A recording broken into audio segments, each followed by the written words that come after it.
Good evening, I'm Daniel Muhammad, and I'm with the newly formed New Community Leadership Foundation. Have some powerful brothers over to my right, and we're here tonight to speak on a topic that is going worldwide, and it's an issue of the execution of Mario Woods on December 2nd, 2015 by the San Francisco Police Department. I'm going to allow them to introduce themselves before we get started. Starting over to my right. QEMC in the building. OG Eli Crawford. And Rico. So as you can see, the New Community Leadership Foundation is on top of this. And what we have considered tonight is so important that we have carved out some time to discuss this matter among ourselves, but also shed some light to some of the things that we're doing in the community and some of the things that our organization want to discuss with the community at broad, so we can now really deal with this issue and really talk about what happened on December 2nd and some of the positions we need to take and some of the things that we will find out. So we just want to jump right into it, and I want to first pose a question to our senior and founder of this organization, Brother Eli Crawford. On the night that Mario Woods was executed, what was your first thoughts when you seen the video and when you actually was given information of what had happened on December 2nd? My first thoughts was painful thoughts of seeing another young black man murdered.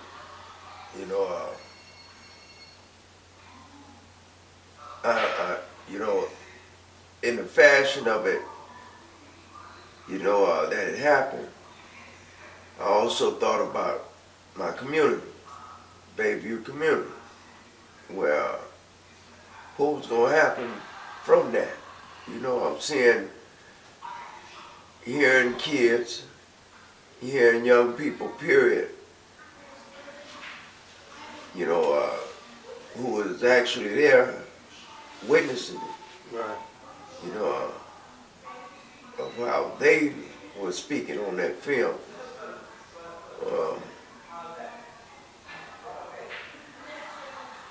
The other thing, part to it, was being glad that it was caught on tape. I thought about that because that was a senseless murder. That was an execution. It was an act that showed the disrespect and dislike for the African American community in San Francisco. It was when you think about it, when you say your first thought, so much go through your mind. Went through mine, especially being an older gentleman from the black community. Thoughts of Emmett Till and many more of the same thing is continuously happening. So the night that it happened, now a lot of times when we in the holiday season, people say things that they normally wouldn't say. People are in a more kind spirit, and in the city of San Francisco, which some would say not only the black depopulation, and we're down to 3% of the black community. Huey, let me get your take on are black people becoming desensitized to murders and tragedies in our community, where you might have a lot of people speak up, you may have a rally, you might even have a candlelight vigil for a day or two, but then it seems like, it seems like it dies out over a period of time. Is that happening here, or do you see something different?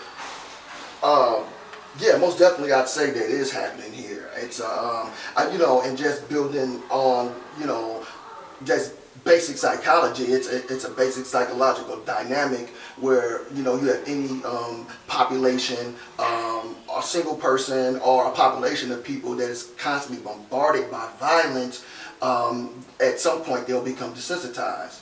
the thing is, in this particular modern era, we have the added input of internet media. We have cable TV, internet media, radio, and all the other traditional forms of media constantly bombarding us with images of violence. And when you're constantly bombarded by this, it's basically a survival mechanism for you to desensitize yourself to it, because it's pain, it's trauma. And so that's something that we have to be cognizant of. We have to combat that, because we want to galvanize the people. We want to keep the people galvanized, but we don't want them to unplug from the situation. Right. You know. But like, yeah, I most definitely, I most definitely would say that people are, most definitely people have become desensitized with the gang violence, the so-called black on black violence. This police violence dynamic, we're going through that cycle, but I think a lot of people are outraged about this in particular, and especially in San Francisco, who has this facade of being like this liberal city, but technically, I'll call it San Fran Ferguson. San Francisco has, unfortunately, a long tradition of killing people of color, from back when we were young, to pre-internet explosion, and now, thank God this was caught on film by a cell phone camera, because the police technically always lie about police shootings. So, we got Kenneth Harden, we just had Mario Woods, Alex Nieto, and there's constant others. In fact, from the projects I'm from right here in the OC, they gunned down a brother. I knew him as Coleon.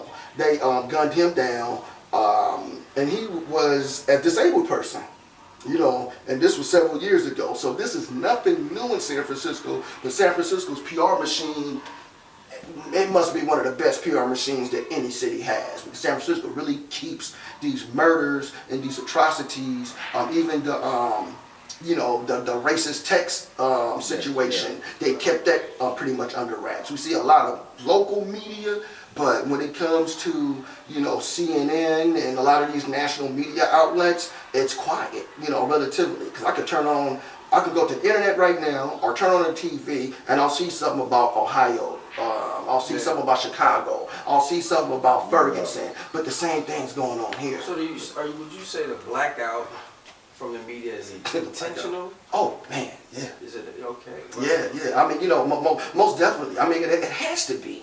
And I can't necessarily offer any proof, but the circumstantial evidence is, in my opinion, overwhelming. Yeah. Let me get Brother Rico Hamilton to jump in here. Brother Rico, what's happening to the trust of the people on the ground in the San Francisco Police Department with all that Huey have said and the pain that Eli is speaking to? We know that there's a trust issue, and the chief have came out as well as the commission to say that that's their primary goal, is to rebuild the trust. What do you see from your perspective have happened to the trust, and where are we going from here? So from my perspective of that, for years there have never been trust with the police department. Yeah, there have been a couple of officers who have represented the black over the blue, and those are individual officers, but when we talk about the system of the police department, there has never been any trust dating back when the police department was built. Right. And it's just a tool that's used to keep the people blind. If I continue to kill people and people continue to see violence and desensitize them, and I can say anything to have them or to counteract their revolutionary spirit. So a lot of times that's what they do. We're going to do these sensitivity trainings. We're going to build the trust of the people. And in reality, they built the trust of people who are so-called leaders. And in reality, those leaders are being led by the same system that keep people oppressed. Right. So a lot of times when you deal with that leader, that's a representation supposedly of our community. So you build trust with the individual, but never build the trust with the actual people. Right. And a lot of times it's through the desensitization, the desensitization of our community, most people, they don't speak up. They don't say, well, this person don't represent us. The mayor, the board of, not all board of sewer, but the majority of the board of sewer, they don't come and have a community forum and say, okay, well, what do the community say? They go to their hand-picked community leaders and they'll be the voice of the whole entire community. When I can't speak for the whole community, I'm very much grassrooted in the trenches and everything. Exactly. But I would never say I speak for the whole community because that's not the truth. Right. Everybody don't agree with what Rico say. Everybody don't agree with Daniel, what we all say. But at the end of the day, they don't come down to the trenches and say, well, as a community, what do you want to see? What do you want to see? Well, how can we build the trust of the community? So they go to people who they feel is bought and sold, in bed with them, those that they already have relationships with, and those are the people who make the decisions for our people. And until we wake up and realize that that's going on and stop it and say, no, this person don't represent us, and we be really vocal in that, it's going to continue to happen. I mean, it's been happening for so long as I've been living, and I'm 34. Well, I think, well said. The new Community Leadership Foundation, is a new dynamic in our city and as well as our community. A lot of the controversy that we hear surrounding the execution of Mario Woods, we speak about black organizations and misrepresentation from so-called leaders that's leading the black community in San Francisco. Obviously, whatever leadership we got is not doing the best job because we're only 3% and we're at the bottom when it comes to economic development. Black businesses are still closing. So that raised, okay, the Justice for Mario Woods Coalition was birthed in its infant stage after the community felt that organizations like the NAACP here in San Francisco was not representing clearly the interests of the people. There was meetings that took place where you had people express themselves and they said they wanted Chief Serve fired. They wanted the officers charged immediately. They wanted swift justice. They wanted an investigation independently. They wanted to see that the black organizations that's supposed to represent them speak to their pain. So now it's almost 5 to 6 weeks later and there's a controversy or a struggle somewhat in the black community among, what direction we go into. And I'm going to put this out there generally. Anyone can step in and answer this if you would like to. Is San Francisco black leaderships have become just strictly bought, paid for by politics and personal interests? Can we even go as far as saying that San Francisco black leadership in its present status really has taken the value out of its leadership and compromised its voice to even speak on behalf of the people? I mean, I totally agree with that statement. Just, me personally, totally agree with that statement. And the situation in San Francisco, and it's not just with the black leadership. I know I have a lot of friends that are successful, middle class. They got middle class incomes, or maybe some even have upper middle class incomes. And our leadership stems from that type of economic bracket. And they're so concerned about their financial interests. It's really a selfish type of attitude that they have. So our so-called leaders, they do a song and dance. In order to stay in power, they give the people the facade that they are the leadership and have their interests, when in actuality, they're compromising, they're bending over, and they are selling our people out. Yeah.